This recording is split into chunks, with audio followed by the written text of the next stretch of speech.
Hi viewers, ఈ వీడియోలో మనం పుష్ప 2 మూవీ గురించి క్రేజీ అప్డేట్ గురించి తెలుసుకోబోతున్నాం. మరి ఆలస్యం చేయకుండా వీడియోలోకి వెళ్ళిపోదాం.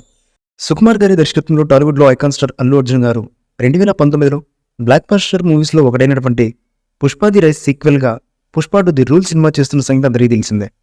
ఈ సినిమా డిసెంబర్ 6, 2024 విడుదల కాబోతుంది. తాజాగా ఇప్పుడు రామోజీ ఫిల్మ్ సిటీలో రాబోయే రోజుల్లో భారీ యాక్షన్ ప్యాక్ షెడ్యూల్ ప్రారంభం కానుందని తెలుస్తున్నటువంటి సమాచారం. ఈ యాక్షన్ ఎపిసోడ్ దాదాపు 17 రోజుల పాటు సాగనుందని లేటెస్ట్ టాక్. సినిమాకి సంబంధించిన మేజర్ హైలైట్స్తో ఇదో ఒకటి కానుందని సమాచారం. ఈ సినిమాలో అల్లు అర్జున్కి జోడీగా రష్మిక మందన నటిస్తుండగా ఫహద్ ఫాజిల్, అనసూయ భరద్వాజ్, సునీల్, జగదీష్ తదితరులు ముఖ్యమైన పాత్రలు పోషిస్తున్నారు.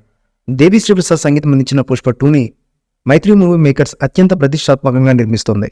ప్రతి చిన్న డీటెయిల్స్ని చూస్తూ ఏ మాత్రం కాంప్రమైజ్ కాకుండా సుకుమార్ గారు పుష్ప 2ని షూట్ చేస్తున్నారు. అందుకే ఆగస్టులో రిలీజ్ అవ్వాల్సినటువంటి పుష్ప 2 డిలే అయ్యి డిసెంబర్కి పోస్ట్పోన్ అయిందని సమాచారం. ఎట్టి పరిస్థితుల్లోనూ ఆగస్టు 31 నాటికి లాస్ట్ షూటింగ్ డేట్ అయి తీరాలని అంటూ అల్టిమేట్ కూడా ఇచ్చారట సుకుమార్ గారు. ఈ కొత్త ప్యాక్ డేట్ని రీచ్ అవ్వడానికి ఇప్పటికే 3 యూనిట్లు సపరేట్గా డే అండ్ నైట్ షూటింగ్ చేస్తున్నాయి. ఈ మూవీపై మీ అభిప్రాయాన్ని కామెంట్ బాక్స్లో తెలియజేయండి. ఈ వీడియో మీకు నచ్చితే లైక్ చేయండి, షేర్ చేయండి, కామెంట్ చేయండి. మరిన్ని అప్డేట్స్ కోసం మన ఛానల్ని సబ్స్క్రైబ్ చేయండి. అలాగే పక్కనే ఉన్న గంట సింబల్ని గట్టిగా టంగ్ టంగ్ అని కొట్టేసేయండి.